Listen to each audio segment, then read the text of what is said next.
Bonjour Denis. Bonjour Alexandre. Avec Pascal, vous vous occupez principalement de la partie élevage. Je dis principalement parce qu'il vous arrive de temps en temps d'aller aux moissons ou de faire des bricolages, comme par exemple l'élévateur, le nouvel élévateur pour lequel tu as fait l'installation électrique. Donc c'est ton père qui s'est installé ici. Est-ce que tu pourrais nous retracer l'histoire de la ferme, s'il te plaît? Oui, d'accord. Effectivement, si on remonte à mes parents sont originaires du Pas-de-Calais. Et comme dans le Pas-de-Calais, il n'y avait pas de place sur la ferme familiale, ils ont décidé de partir du Pas-de-Calais. Et il se trouve qu'un de ses frères, Henri, était installé à 6 km d'ici. Et il a dit à Pierre, mon père, qu'il y avait une exploitation à reprendre en location. Donc ils sont arrivés dans les années 60, en 61, et ils ont repris une ferme dont le corps de ferme était dans le village, et il y avait du lait, du élevage laitier. Et en fait, le date c'est à peu près pif, mais je pense dans les années en 68, ils ont construit une porcherie qui était assez proche du village, où ils ont commencé à faire de l'enlacement de cochons. Et je pense que ça plaisait assez bien à mon père, et il s'est dit, il a choisi finalement d'arrêter le lait et de passer naisseur en graisseur en fait, en cochon. Donc du coup, ils ont décidé de construire là où se situe la ferme actuelle en 1972. D'accord. Et ça se faisait beaucoup déjà le cochon ici ou...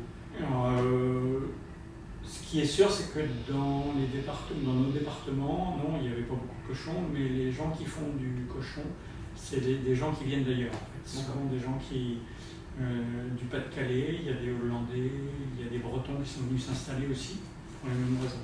Alors, cet exode-là, il y a deux choses qui font qu'ils se sont installés dans Lyon, c'est qu'il n'y avait pas assez de place dans leur région pour qu'ils s'installent. Et la deuxième chose, c'est que le territoire de Lyon était un territoire d'accueil. Et donc, ils ont été aidés pour s'installer. Donc, si je vais assez vite, donc l'élevage ici date de 72. Ensuite, mon père il a commencé, il devait avoir 80 truies, c'est monté à une centaine de truies. Bon, il y a eu différentes étapes. La porcherie qui était au village, il l'a finalement construit ici sur place en 78. Et puis après, on arrive en 88 où moi, j'ai repris une ferme sur le village. Donc, exploitation qui était à l'époque d'une centaine d'hectares et d'une centaine de truies. À ce moment-là, on passe à 160 hectares, on prend 160. Et puis, en 1992, on vide l'élevage et on repeuple. D'accord. Ça, c'est pour une étape, 92, on repeuple, et à ce moment-là, on passe non seulement, on devient multiplicateur. Ça, c'est... Et donc là, on décide un peu de se spécialiser, c'est-à-dire que, quelque part, à l'origine, finalement, avec mes parents, devait s'installer Hervé, mon frère, qui est sur les céréales, et moi. Et le projet de départ, c'était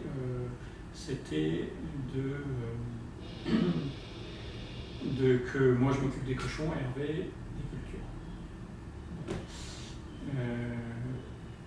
Dans ces années-là, Pascal était salarié, en fait, ici.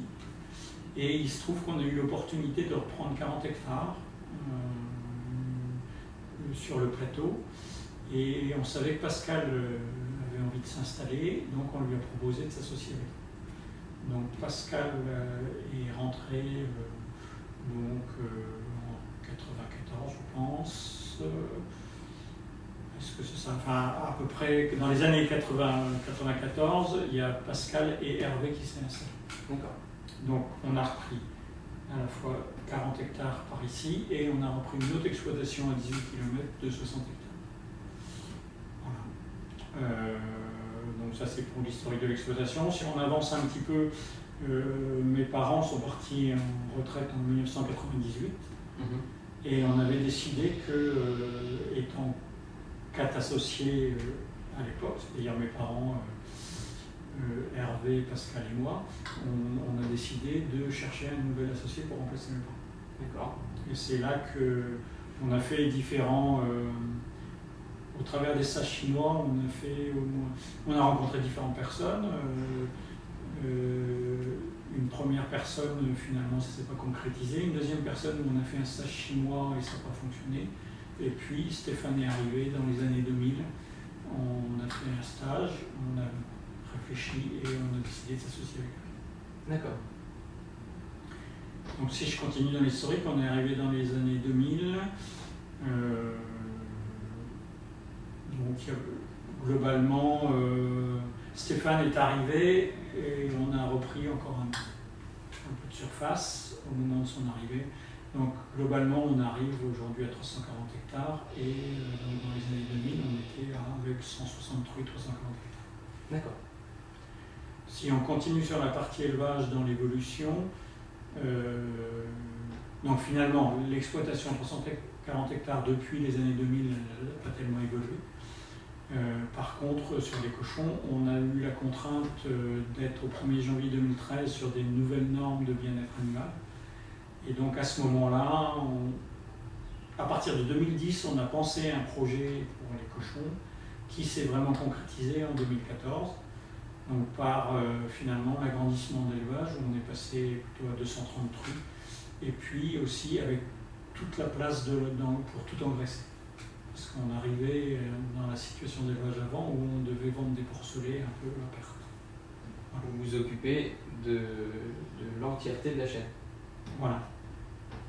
Et parce que vendre des petits lots de porcelets, ça n'a pas de valeur. Ça nous arrivait de vendre des porcelets à 1 euro. Alors que le coût de production d'un porcelet, c'est minimum 40 euros. Donc ça n'intéresse personne d'avoir des petits lots de cochons à mélanger. Et nous, une fois que les porcelets sont sevrés, pratiquement le travail à faire derrière pour les emmener au bout et avoir la plus-value au bout, il est facile à faire, mais par contre, il fallait avoir les bâtiments. D'accord. Le projet de 2014, c'est à la fois engraisser tous les cochons, monter un peu en termes le fait de monter en nombre de truies, c'était juste pour optimiser l'ensemble des bâtiments. Et puis, du coup, pour expliquer pourquoi on est devenu sélectionneur après multiplicateur, comme on vidait l'élevage, il nous a été proposé d'être sélectionneur. Et nous, ça nous permettait quelque part de changer de métier, enfin, tout en restant éleveur de porc, parce que le métier de sélectionneur est quand même il y a plus de choses à faire. C'est Axiom qui est venu vers vous? Donc on travaillait déjà en tant que multiplicateur avec le groupe Axiom. Donc l'opportunité s'est trouvée effectivement. Nous, ce qu'on voulait, c'est être peuplé avec des animaux SNI. Et donc le fait de devenir sélectionneur, c'était la meilleure façon de le faire. D'accord. Comment t'es venue la vocation pour ce métier? Sortie de 3e, moi au départ j'avais dit à mes parents que je voulais être commerçant. Et en fait, sortie de 3e, ça m'a paru évident que j'avais envie d'être agriculteur. Et de toute façon, c'était l'élevage. Ce qui m'intéressait, c'était l'élevage. Je ne suis pas du tout ni doué, ni passionné par le matériel, ni par les cultures. Donc voilà, à partir de la 3e, j'ai décidé de faire un lycée agricole. Donc j'ai fait un brevet de technicien agricole. Et donc après, j'ai complété par un BTS de gestion. Et puis voilà, ça a toujours été clair à partir du moment où j'étais dans les études agricoles que je reviendrais m'installer sur l'exploitation. Et ce BTS de gestion, est-ce que tu trouves qu'il t'a permis de t'installer convenablement? Oui, d'autant plus pour ce que je fais aujourd'hui par rapport à la gestion, la comptabilité et tout ça, oui, j'ai eu les apports. À l'époque, c'était assez rare de faire un BTS, de toute façon. Moi, je ne me sentais pas de faire des études d'ingénieur, je trouvais ça trop long. Je voulais vraiment faire 2 ans et arrêter. Et oui, ça m'a bien aidé, surtout par rapport aux problèmes de gestion. D'accord. Et donc aujourd'hui, vous êtes 4 associés. De quelle façon tu vois l'avenir au niveau de la reprise de la ferme et des enjeux futurs? D'accord. Alors, on a pris une autre décision quand on a mené un... Peut-être resituer. En fait, à partir, dans toutes les années jusqu'en 2000, jusqu'à l'installation de Pascal, de Stéphane, on était dans une dynamique. Et il s'est retrouvé qu'en 2010, on s'est trouvé un peu en panne de projet, avec aussi des questionnements. Parce que bon, le cochon a des hauts et des bas, les céréales aussi, donc on ne savait pas trop où on était. Et du coup, on a pris 2 décisions. Une première, c'est de changer de conseiller de gestion. On a demandé à Catherine Watt, qui connaissait bien le port. D'accord. Voilà. Et ça nous paraissait important de voir quelqu'un qui connaisse bien le port, parce que dans tous les interlocuteurs qu'on a, souvent, c'était nous plutôt qui expliquions la dynamique du port qu'autre chose. Et là, c'est intéressant d'avoir quelqu'un qui se forme. Enfin, elle est originaire, elle a fait des études, dans ses études d'ingénieur, elle a bossé autour du port. Donc, en 2010, on la rencontre et on lui explique un petit peu qu'on voudrait un audit de l'exploitation pour savoir où on va et tout ça. Et elle nous a fait une proposition, c'est-à-dire que soit il faisait un audit extérieur, soit on repartait en formation. Et donc on est tous repartis en formation, d'une formation qui s'appelle Entreprendre et réussir. On l'a fait à 2. La première année, c'est moi et Hervé qui sont partis. Deuxième année, Pascal et Stéphane. Et cette formation-là, elle balaye tous les domaines de l'entrepreneur. C'est-à-dire de la gestion,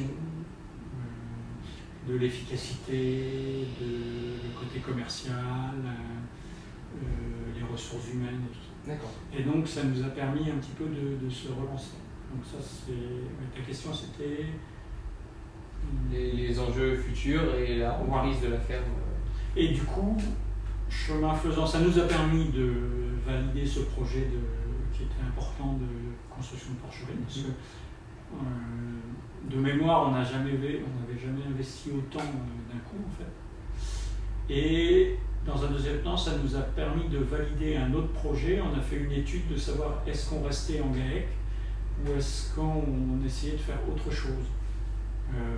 La question de base, c'est que avec le projet, on sortait du régime des plus-values simplifiées et exonérées, qui nous ont servi un petit peu sur les cultures. Donc ça, c'était la question de base qui partait. Et finalement, on a fait une étude globale et on a décidé tous ensemble de scinder le GAEC en plusieurs sociétés.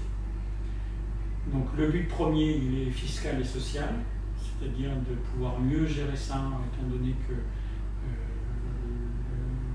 la MSA et les impôts peuvent vite monter dans notre système français de déclaration. Et la deuxième perspective, elle était plus à long terme, c'est-à-dire en scindant, on rend plus facilement cédable notre exploitation. Oui. Donc voilà. Donc au jour d'aujourd'hui, moi ce que je peux en dire, c'est qu'on a encore 3-4 ans pour asseoir notre projet économique. Bon, ça m'emmène jusqu'à 60 ans. Et au bout de ces 3-4 ans, on va avoir 5 ans pour savoir comment on cède l'exploitation, qu'est-ce qu'on fait. Dans mon idéal à moi aujourd'hui, ce serait de mettre le pied à l'étrier à des jeunes, même extérieurs. Pourquoi pas de céder à des jeunes qui reprennent derrière nous l'élevage, enfin voilà. Après, il y a peut-être d'autres possibilités, c'est-à-dire que peut-être que l'élevage peut intéresser Axiom. On va rester ouvert. Pour l'instant, il est un peu tôt pour dire ce qui va se passer. Ouais, je redis mon souhait. J'ai pas d'enfant qui s'intéresse, mais ça me choquerait pas je serais assez content de même une personne étrangère. On l'a fait. Pascal c'est pas, on a une structure ouverte en fait. Oui. On a déjà fait cette expérience. Voilà. D'accord, merci Denis d'avoir répondu à mes questions et d'avoir participé à mes vidéos complémentaires. Ok, merci à toi Alexandre aussi pour ton travail. Voilà.